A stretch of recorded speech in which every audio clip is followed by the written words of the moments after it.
20% of the rice it consumes, leaving a deficit largely filled through imports mainly from India, Pakistan and Tanzania. Kagwe also revealed that since 2020, the Kenya National Trading Corporation has brought over 26,000 metric tons of rice from local farmers, injecting 3.5 billion Kenya shillings into the domestic market. He dismissed claims that imports would undercut local producers, saying over 95% of the imported rice is of non-basmatic variety and does not compete with premium local Pishori rice. The High Court in Kerugoya, presided by Justice Edward Murithi, issued a conservatory order suspending the Gazette notice that approved the importation of duty-free rice, pending the outcome of a petition filed challenging the decision. With prices of grade 1 rice already retailing between 190 and 220 per kilo, up from 150 Kenya shillings, the ministry insists immediate action is needed to prevent a looming food crisis. Emily Chebet, Citizen TV. Former Prime Minister Raila Odinga has once again made a push for the allocation of more funds to the counties, calling on the National Assembly to surrender CDF and NGAAF monies.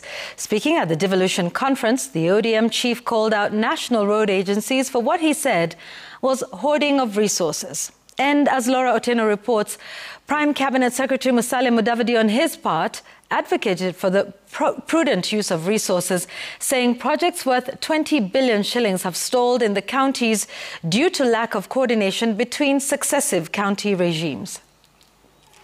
Every group in Homa Bay. The push for resources to the devolved units is gaining momentum, with former Prime Minister Raila Odinga now coming into the defense of the counties.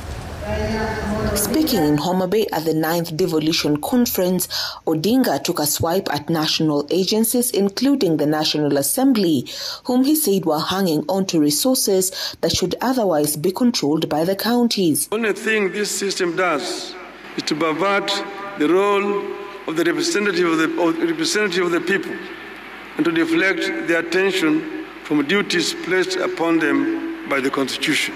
There's no need for somebody sitting in Nairobi called Kura who claims those roads as his roads. The same thing in Mombasa, Eldoret, Nakuru, and so on.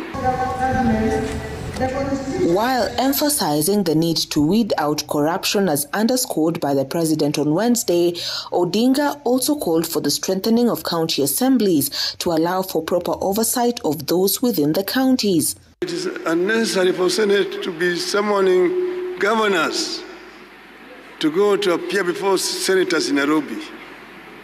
Only the public accounts and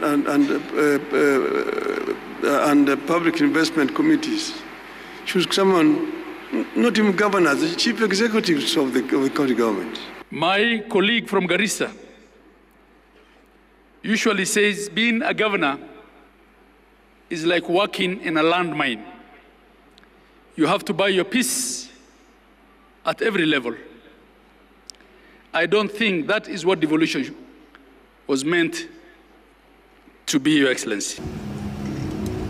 With the incessant calls for resources to follow function, Prime CS Musalia Mudavadi on his part called for the accountability on the part of governors, especially on the continuity of development projects after each successive regime. There are about 688 delayed projects across 34 counties,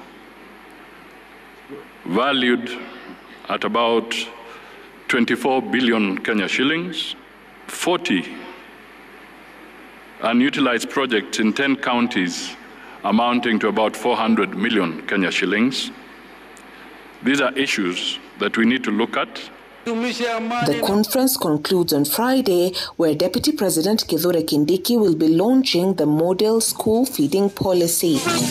Laura Otieno, Citizen TV. President William Ruto has laughed off the one-term slogan being propagated by the opposition, saying the next election will not be won by sloganeering campaigns, but a record of delivery of service.